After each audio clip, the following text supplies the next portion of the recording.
Hey, Dennis, take it away. Okay, well, good morning, everybody, and welcome to the Kushner Report for 2024, February. And at the conclusion of today's presentation, you'll have an opportunity to participate in our question and answer section. And by the way, he'll be admitting people as we move along. So if you're not on board, just stay on board and you'll get admitted as we go through the program because sometimes people get on kind of late. So, got a lot of interesting things to talk about today. And one of the things I want to do, first of all, is let's take a look at today's agenda. So I'm going to talk about key economic indicators, the global economy, the domestic economy, mergers and acquisitions, other significant economic news. And today I'm going to feature looking at the 2024 technology sector outlook, followed by some discussion about the 2024 manufacturing industry outlook, which is a critical component of the U.S. economy.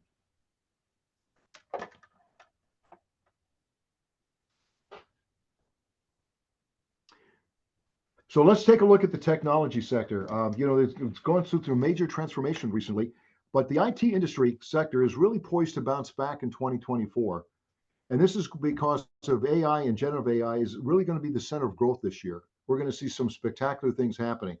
The year of this year, for example, we're going to see where it's going to be a much better and larger parameters going forward.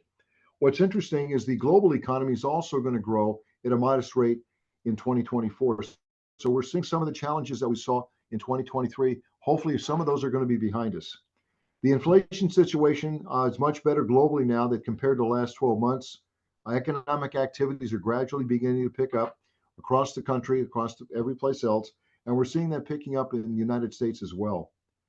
You know, we talked about artificial intelligence, but basically, again, it's really a multidisciplinary field of computer science that really focuses on creating intelligent agents or systems that really can perform tasks and make decisions typically requiring the human element and human intelligence. And really, AI encompasses a wide variety of technologies, algorithms, technologies aimed at really stimulating, replicating, or even augmenting human-like cognitive functions as well as problem-solving abilities. So we're going to see a lot of that taking place now. And the GI space, for example, it refers to really the category of artificial intelligence systems and techniques that are really designed to generate content, data, or information often used to be creative or even human-like manner. And you're seeing that taking place now.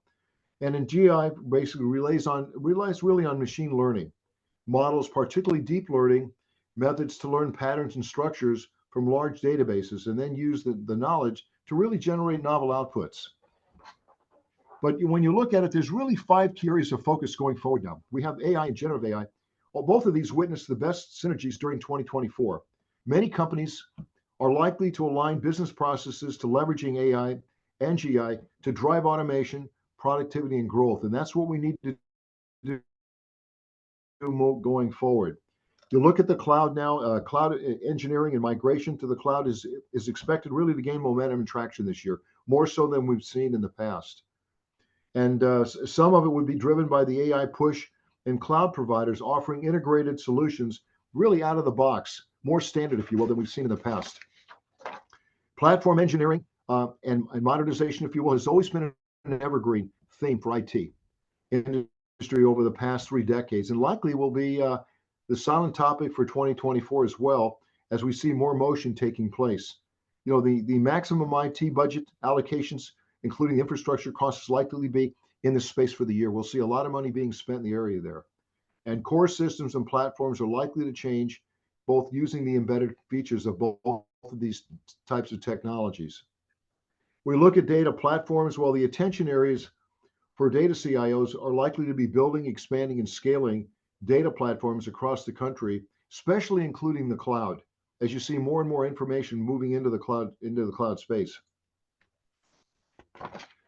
Now, what are some of the expectations we're looking at right now in 2024? Well, there's likely going to be a surge in new startups. You hear me? New startup companies across the board. Great opportunity for young people and people in general moving into this space in 2024. While only a few create a dent in the marketplace, it's likely that the players really will have a unique industry impact and alignment and services in this particular area going forward over the next decade. Well, it's interesting. This is going to be the year for a lot of startup companies in both AI and generative AI space. And we're going to see a lot of mega M&A deals taking place during the year as well. You have large players out there, companies such as Microsoft, Amazon, Salesforce.com, Meta, Google, and NVIDIA are already spending a ton of money in these areas, investing. And you're going to see a lot more opportunities coming forward. So that's the good news as we move forward in this particular area. Lots of opportunities. As other industries begin to shrink, we're going to see more of this moving forward. Now, here's the real key. The key here is this: there's a real shortage on technology, people that in terms of skill sets in general. But every company will focus on scaling generative AI and AI, the talent pool during 2024. In spite of the talent pool that exists today, we need a lot of people that have to be trained to move into the space. And not everybody has to have a degree in engineering or computer science. You've got a whole back arm of people that work in marketing, customer service across the board. So there'll be plenty of opportunities for everyone to move forward. The sector is still faced with a lot of market volatility. You've got a lot of technology hype, you've got pent-up demand and reality, if you will. And again, a lot of people, including you folks on the call today, really don't know that much about AI and what the implications are. And you're not going to see a lot of it. It's going to be very transparent. But you'll see this thing starting to take place as we move forward.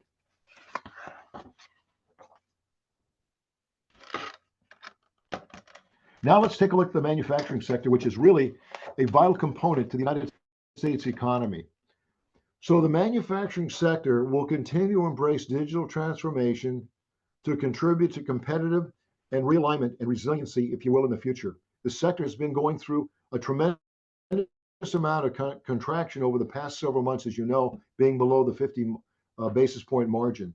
But during 2023, the manufacturing industry really took advantages of the momentum generated by significant piece of legislation designed to infrastructure investment, the Jobs Creative Act, and also incentive to produce semiconductor chips in the United States, the Science Act, and also the Inflation Reduction Act. So they're taking steps to move manufacturing to a new level going forward.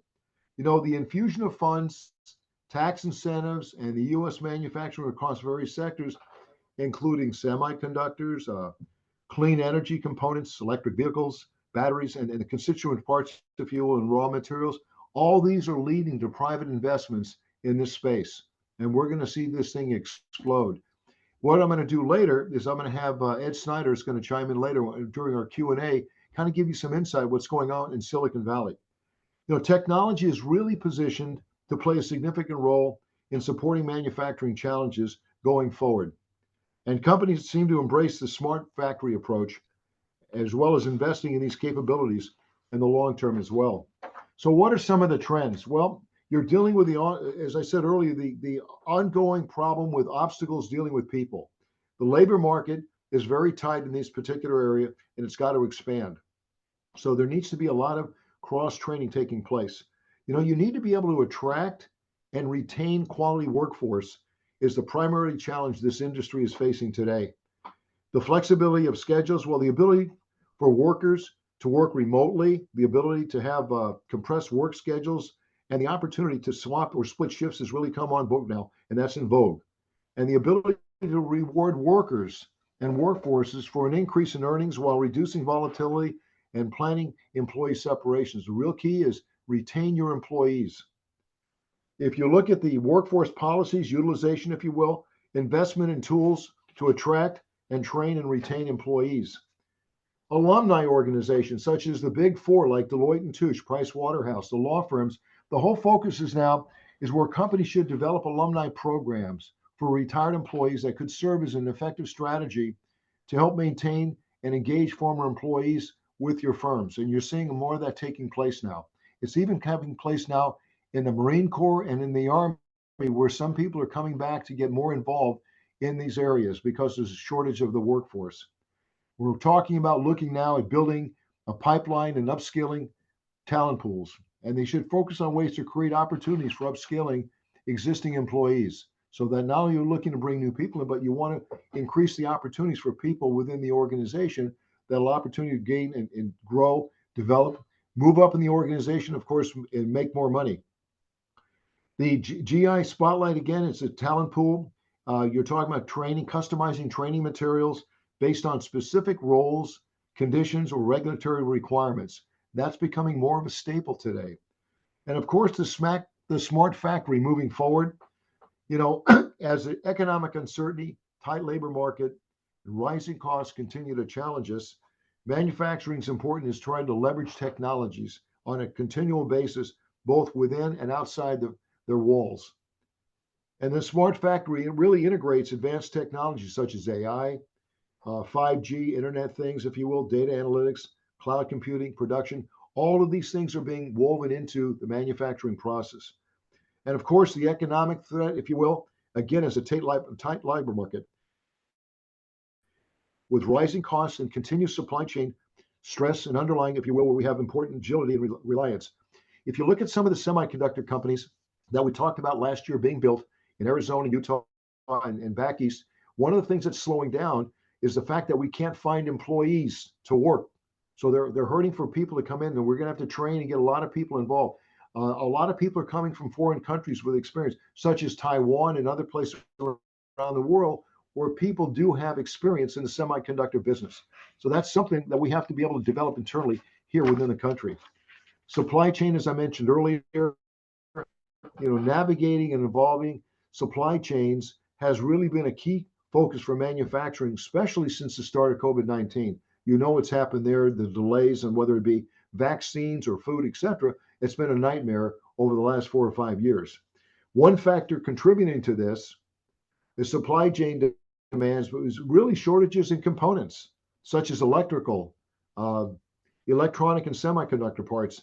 And that's been a problem persistent over the last 30 months. And it's getting better, but it's still an issue. And of course, we have the aftermarket and services, which is really crucial.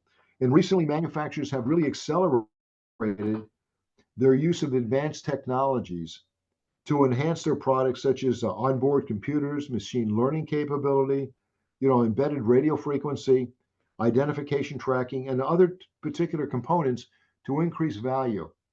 And automation and robotics, you're seeing taking place all over the world. The investment in the company has enabled them to develop applications, for smartphones that can simplify the installation and utilization of robots, especially for clients.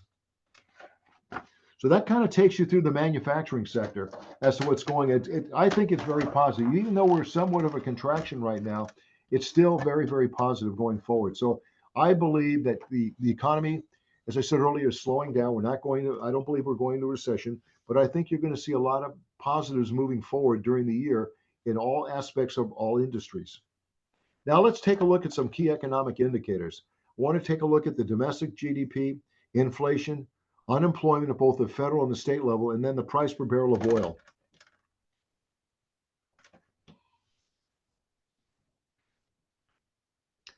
So if you look at the global GDP that went out in 2024, it sits at 2.8% right now. Now, keep in mind that these numbers could change over the next couple of months when they go through and do some more massaging of numbers. But this is kind of where we stand as of today. So in terms of 2025, you look at that, it's going down to 2.5 again, still with a slower economy. In terms of GDP in the United States, the good news is we had a stellar fourth quarter. I'll talk about that later. So that went out around, on average, about 2.4%. Now you look at the GDP projection this year, it's down to 1.7, and that's based on a slowing economy. Inflation went out the end of the year at 3.4%, and we're looking at going out somewhere around 2.4. Keep in mind the Federal Reserve target rate is still around 2.2%. And we'll have to see. I'm going to talk more about that in the body of the presentation today. The unemployment rate nationally went out at 3.8% in December, and it's projected to stay around 3.7 this year, as there are a lot of changes going on in various business sectors. And if we look at California, the unemployment rate went out at 5.1% at the end of the year, and it's expected to drop down to about 3.9. It's still higher than it should be. The price per barrel of oil, we see the range changing all the time. I still think the range is good between $80 and $100 a barrel. I'll tell you more about that when we talk about the price per barrel of oil.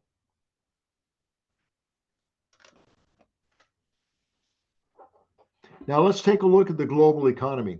Again, it's still the beginning of the year, so we don't have a lot of data. However, the Eurozone GDP was flat in the fourth quarter. and meeting on a regional basis, they did avoid a recession during the time frame of the last several months. And we still see moderation in the area of inflation, which is still a problem in most places all over the world right now. We're still too high across the board. The Reserve Bank of Australia basically has kept their monetary rate the same. The flat rate is still running at 4.35% in terms of their interest rates. And New Zealand's economy is beginning to recover after a challenging 2023. And inflation issues are still plaguing that country. Mexico, for example, the central bank is now moving toward rate cuts following the bank's meeting in February. So we'll see when that's going to take place. Now, Latin America, believe it or not, has taken some first steps last year and this year. The banks in general are basically the first to start tightening monetary policy. Well, now what we're seeing is they're the first to act to start dropping interest rates. So we're seeing rates such as in the areas of Brazil, Chile, Peru, and Colombia are now showing signs of rates coming down, which is good. And internationally, if you will, you look at the United Kingdom, their GDP in the fourth quarter fell by 0.3 of a point. They're still struggling and they're holding their interest rates at 4% at this time. Again, this problem again is still inflation.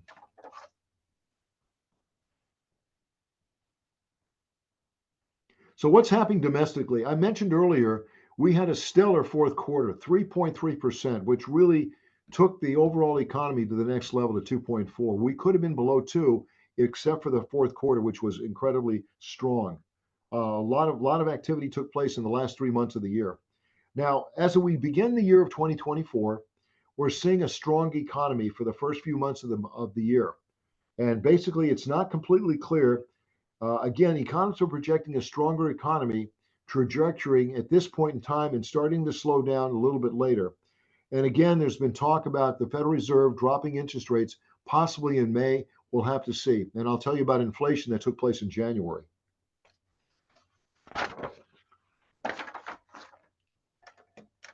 So let's take a look at inflation. Unexpectedly, it rose in January, went up 0.4 of a point down to 3.1%, which is disappointing news for the federal government because that says they're not going to consider lowering interest rates in the month of March. We're talking maybe as early as May if we continue to see a decline in inflation. If not, the rates will remain where they are right now throughout the rest of the next 6 or 7 months. Trade exports, we had a strong showing last month. They were up to $453 billion. That's up almost 18%, which is very good for the economy. The trade deficit, again, is a problem. It went up again by $7.5 billion. Now we're running around $91 billion a month in the deficit, which is not good. We've got to get that down substantially. In terms of retail sales, it started off the year with a dud. Overall sales dropped by 0.8 of a point in January, even excluding some of the volatile components. The weakest spot we saw, believe it or not, was in the automobile industry. We saw that down substantially, almost 0.6 of a point. And again, some of that has to do with not only variety, but it has to do with interest rates and affordability for people deciding if they want to pay high rates, if you will, to lease an automobile at this time, either lease or buy one in the interest payments.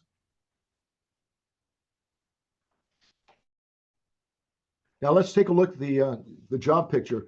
So the month of January was very strong for the economy in general across the country. We saw 353,000 jobs created, and unemployment rate was around 3.7%. So that dropped down 0.1 of a point. The areas here to look at, which is really important, is business and professional services had a very strong month. Government, if you will, is strictly overhead, but health and education had an excellent month of 112,000 jobs. Manufacturing is beginning to hire again, which is good news. And of course, retail was up because you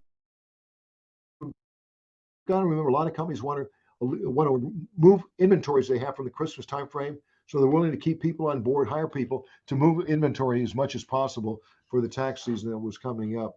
But in general, it was a pretty good month across the country. Now, the state of California, I get a lot of data from Beacon Economics. It's a great place to go online and read their reports. So with the state of California, the January report will not come out along with February until the month of March. But if you reflect back, December was a pretty good month for the state of California in general. I mean, it was positive. They were thinking it was going to be flat to negative, but the good news is they at least had 23,000 jobs created. And this is, like I said, this is a slide from last month, but we'll have some better information when we move into March.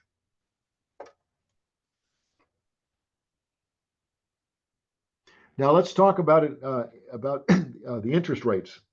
So as I mentioned earlier, the Federal Open Market Committee decided within the last few weeks they're not going to make any change to federal policy at this point. So we're seeing the target range of between 5.25 and 5.5% remaining in place. So, by the way, if you see some blips, there's been some problems with Verizon here with the slide. So my apology, but this is some stuff that we can't control. If you're seeing some of that, I know Dave Eckert made a comment about that. So we'll see what happens. But anyway, I was going to say, so right now the Federal Reserve is looking to possibly drive down interest rates by 25 basis points in the month of May. And again, that's predicated on the fact that inflation begins to get curtailed and slow down. What's interesting is we're thinking that we could see a decline of 100 basis points by the end of the year. Okay, if everything remains the same, but it's still going to be, around the 4% time frame. So that's where we are right now. And many people think the economy will get much stronger as we move into 2025. But again, inflation is a critical component. Now, one of the things I want to bring to your attention is this. Keep in mind that I disagree with how they measure inflation, but if you look at things that are not included, you're talking about rent primarily, you're talking about petroleum, gasoline prices, and you're also talking about food and energy. And those areas have gone up substantially. And I'll show you that in a couple of minutes. Dennis, excuse me, it's Rob. You may want to stop your video so that the audio is not as interrupted as much. So maybe just take the video off. Yeah, for the time being. You can put it back on at the end. Thanks. Okay, try that. Now, this is a technical. Many of you remember what happened with AT&T a couple of weeks ago. We're having some problems here in San Diego, so my apologies. So anyway, what I want to say is the mortgage rate went out. The average mortgage rate went out last week at 6.9%. It inched up a little bit, and it's still pretty high, but not as high as it's been over several years ago. So that's kind of where we are right now. I mentioned manufacturing. The index went up 2% last month, which is very good. However, we're still below 50. So when you're below 50, what happens is the fact that you're still either contracting or going into a recession. So we're still borderline right now, and hopefully that's going to pick up pretty soon. So I think that's an important part of what to do there. So the next thing we want to talk about is I want to talk about factory orders. We had some really good news on factory orders, and that is we saw, for example, that in many cases, remember we had a surge in November, which was up almost 3%. So I think this is very strong. These are good numbers for us going forward. Also, small business confidence level, unfortunately, it dropped down by 2 basis points to 89.1. And the problem is, months ago, it was well over 100. So that's a real key component there, is about small businesses are really concerned about the economy. Even though we're not having a recession, there's still concerns. In consumer confidence, it went up again. It's a 115, which is the highest it's been in many, many months. That's another good barometer for the economy. Now, we talked about the price per oil, and I was asked a month ago about that. Here's what happened. Since January, the price per barrel of oil went from $70 for West Intermediate to $77 a barrel, which means it's up 10%. Anybody, if you go to Costco, you'll see where gasoline was up 49 cents over the last few weeks, and that was a little over 10% per gallon. So the price of oil is going up. Can't tell you why, but that's what's happening. Now we start to look at the housing market.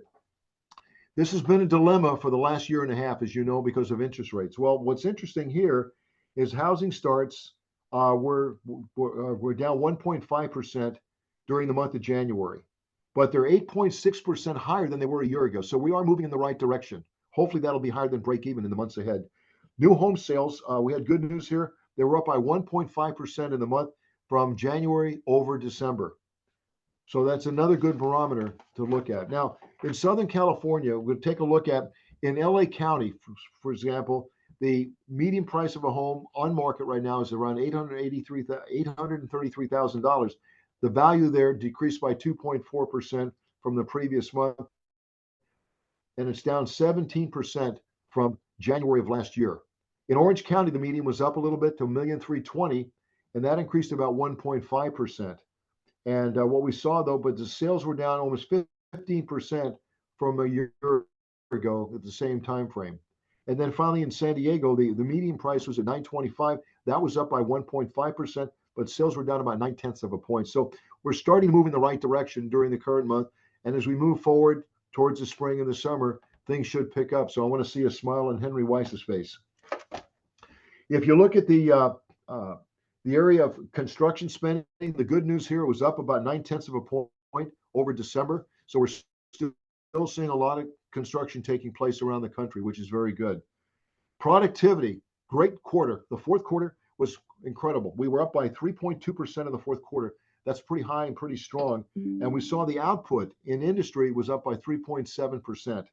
And of course, we saw hours work were up 4/10 of a point. So people are going back to work. We're seeing things picking up by getting things out the door.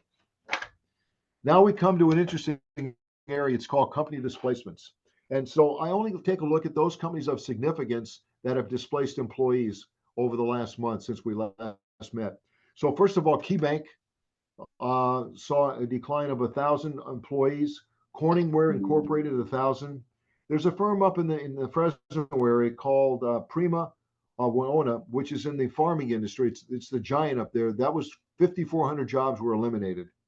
And for those of you that are in the immediate area, Pixar, 700 jobs, eBay, 1,000, SAP, a high-tech company which competes with Oracle, 8,000, Amazon, 18,000, Microsoft, 1,900, UPS, 12,000, PayPal, 2,500, Estee Lauder, 3,100, Ford, another 3,500.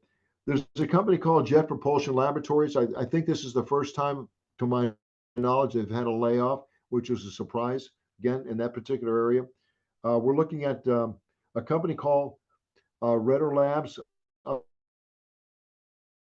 in the state of Washington, in the late 1990s, and they just laid off almost 4,500, and they're going to go through a restructuring.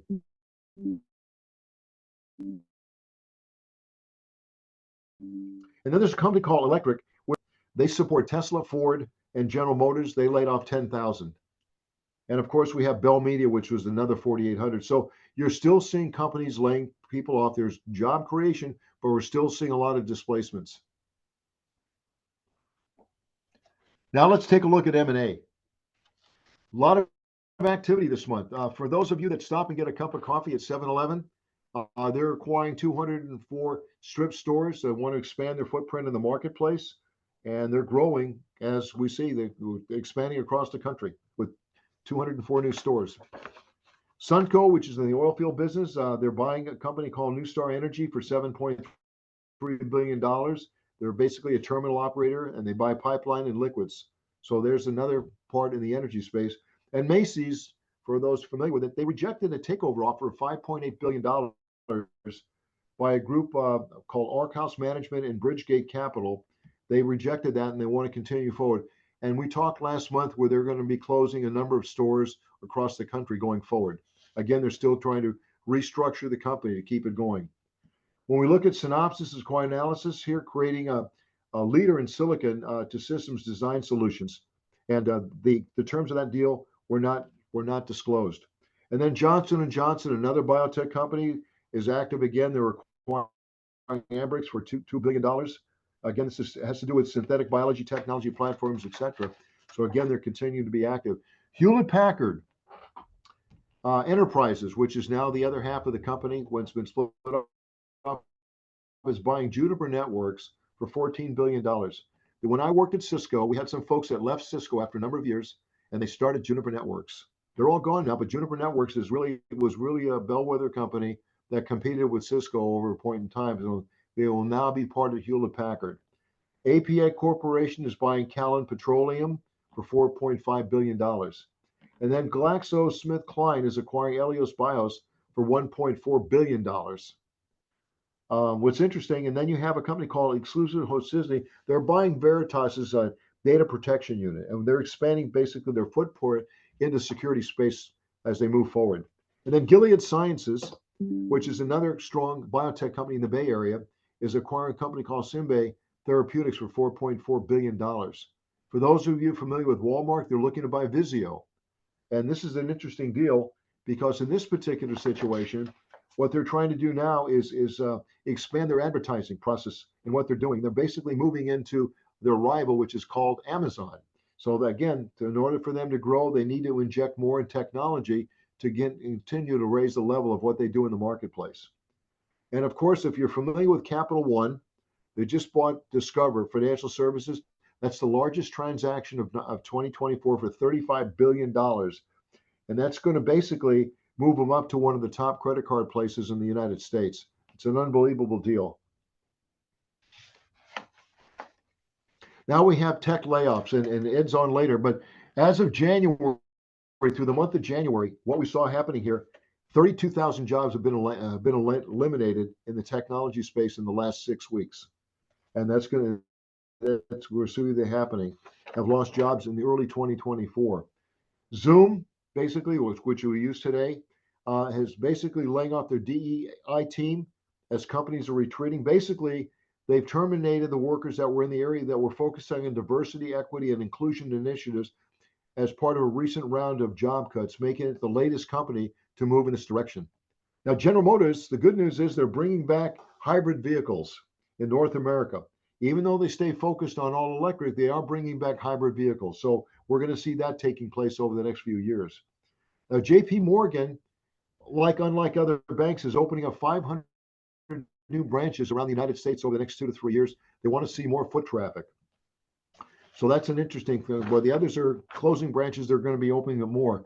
Now, Ford announced billions of dollars of losses in their electric vehicle range, and worse than expected. They lost almost $4.7 billion last year on electric vehicles.